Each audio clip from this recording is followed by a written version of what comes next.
All right, for this exercise, we're going to do exercise 15. I'm here in Rhino. First thing it instructs me to do is start a new Rhino file, and I want to use the small objects millimeters template. Okay, this is going to be a small object, and my primary units are going to be in millimeters, so I'm going to select that one. I'm going to double click on the top viewport, so that way I can expand that one viewport and only focus in that one viewport. The next step is to start drawing the arrow. Since the object is symmetrical, we're only going to have to draw the lower half of the model. So we're going to start the model at -11, 0. So x is equal to -11, y is equal to 0. So from the curve drop-down menu, we're going to find polyline, and then we're going to click polyline. For the start of the polyline, we're going to type -11, 0. So -11, 0, and hit enter. Okay, so now we can see the start of my polyline is right here at -11. Here's the origin. 1, 2, 3, 4, 5, 6, 7, 8, 9, 10, 11. And then y is 0. Right? I'm not going negative y, positive y. Y is equal to 0. So for the next point, we're going to type it in using relativity. So for relativity, we're going to give it an x value that says r minus 2, and then the y value will be -2. So what that means is, for the next point, if I say r minus 2 for the x value, it's going to subtract 2 from the old or the previous x value. So let's type in r minus 2, comma, -2, and hit enter. And here is my next point. So r minus 2 in the x means I'm going from this point, 1, 2.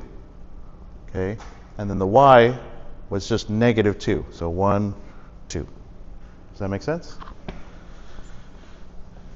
For the next point, we're going to type in 8 and hit enter. So for this one, we're just going to put a distance. We're not going to put a coordinate. We're just going to say, I want to go 8 units in a direction. I want to go 8 units this way, or 8 units this way, or 8 units this way. In this case, it's millimeters. You want to have ortho turned on. Ortho makes your movements and constrains them to very straight up and down or left and right movements. And I want to go towards the right.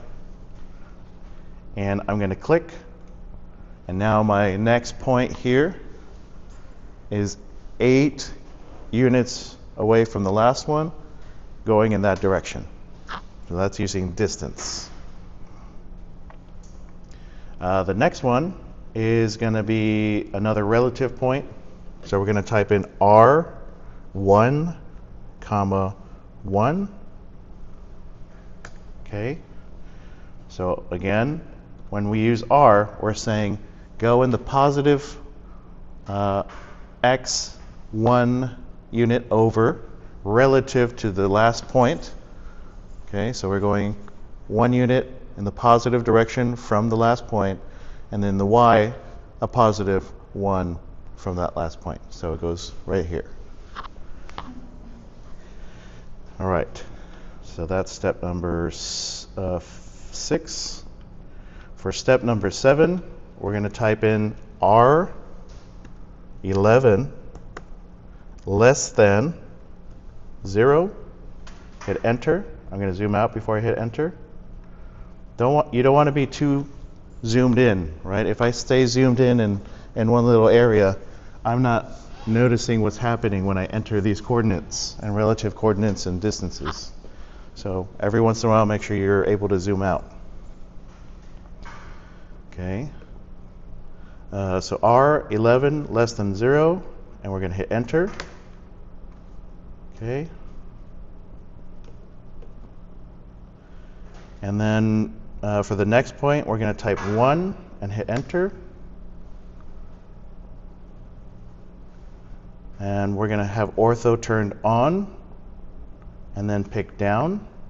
So I'm going to go downwards in a positive one direction. I'm just 1 unit. It's actually the absolute value of it, not positive. So I'm going to go straight down, and then I'm going to click. And now I want to type in R6, 2 and hit enter. And for the next point, press enter to end the command, right? So this whole time in my command line, it says next point, next point, next point. It doesn't know when to stop. So you have to tell it when to stop. Now that we're done drawing half of the arrow, I'm going to go ahead and hit enter to end the command. And there we go. We have half of the arrow. So from here, I'm going to select this polyline. We're moving on to copying this polyline. So I'm going to select it by just clicking it, head over to transform, head over to copy. We're going to use the copy command. So in the command line it says point to copy from, press enter to use the bounding box center. I'm going to pick a point near the polyline, just anywhere nearby. I'm going to click somewhere right here. And then for point to copy to, I'm going to type in 6, hit enter, and with ortho on, I'm going to have it move up 6 units that way, upwards in the positive direction, and click, and then press enter to end the command. And now I have a copy. So here's my original, and here's my copy. We're going to go back to this original one, and we're going to learn the command mirror. So I'm going to select the original polyline, and then from the transform menu, click on mirror. For the start of the mirror plane, we're going to type in 0 and hit enter. Okay. And for the end of mirror plane, I'm going to turn ortho on, which it still is on, and then pick somewhere off to the right. Okay. And basically what I'm doing is I'm saying, hey, I want to take this shape and I want to mirror it this way. And to do that, I have to define this plane or this axis. And I'm saying, all right, the axis is here at 0 and it just goes straight here. So take this line, use it for reference, and then flip this one upon that axis. And I'm going to go ahead and click. And now I have mirrored that polyline. So I only did half the work to do the lower half of the arrow. And now I have the upper half. So now we're going to make it 3D. So I'm going to double click on the top viewport to go back to all 4 of my viewports. I'm going to double click on the perspective viewport. And I'm going to come in here and zoom in. And I'm going to right click the perspective viewport and turn on the shaded display mode. I'm going to select the original polyline and the copy. So I'm going to select that one. I'm going to hold shift and select the mirror copy. And then from the solid menu, we're going to go to extrude planar curve, and we're going to click straight. And for the extrusion distance in the command line, I'm going to type in 1 and hit enter. Okay? So there's my 3D arrow. The next thing we're going to do is make the other 3D arrow with the revolution command. So I'm going to select the copy of the polyline. On the status bar down below, I want to click on OSnap. I want to make sure that OSnap is on. That's your object snap. And for our object snaps, we want to make sure end is on. This one right here. Just make sure that it has a check for end. Then we're going to go to the surface drop-down menu. We're going to click on revolve. Okay. For the start of the revolve axis, I'm going to select the end of the polyline, You can choose this end or the other end, doesn't matter. They're both aligned. I'm going to click this one here, and then for the end of the revolve axis, I'm going to click this endpoint over here, and you want to make sure that this is a perfectly straight line, right? Because this arrow is going to revolve around this axis. So you don't want it slightly crooked because it's not going to revolve correctly. And I'm going to go ahead and click there for the end of revolve axis. For start angle, I'm going to use the default start angle, which if you look in brackets up here above, right, in brackets it says 0 for the start angle. I'm going to hit enter. And then for the revolution angle, it says 360. We want it to revolve all 360 degrees. I'm going to hit enter. And now I have a 3D arrow. And then lastly, we're going to learn how to deform this 3D arrow. I'm going to select the 3D arrow. From the transform menu, I'm going to head over to bend. Okay. For the start of the spine, here in the command line, it's asking for the start of the spine. I'm going to click on the endpoint of the left end of the arrow.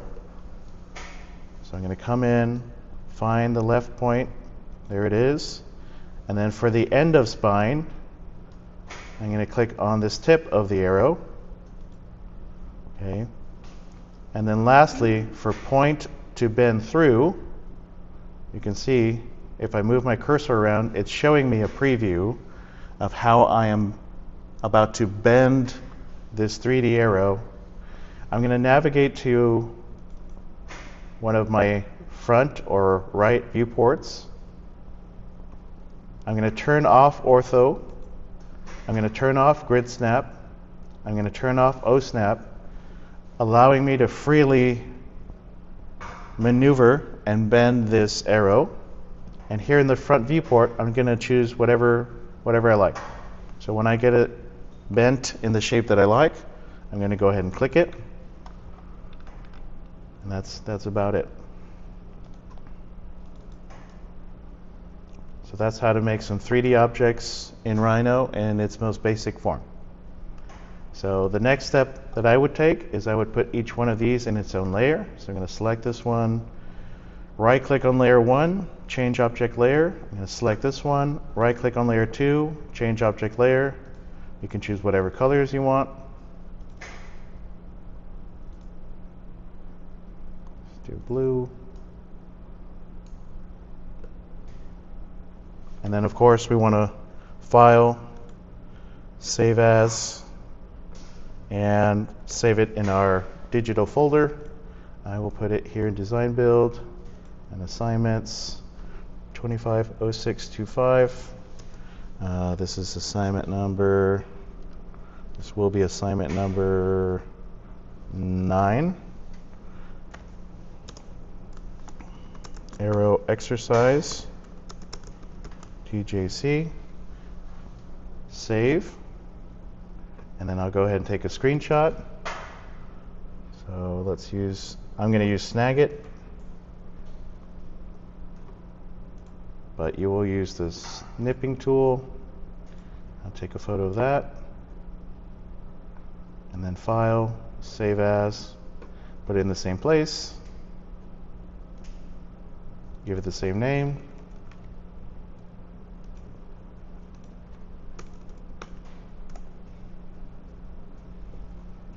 Okay, and then I will turn it in for my assignment.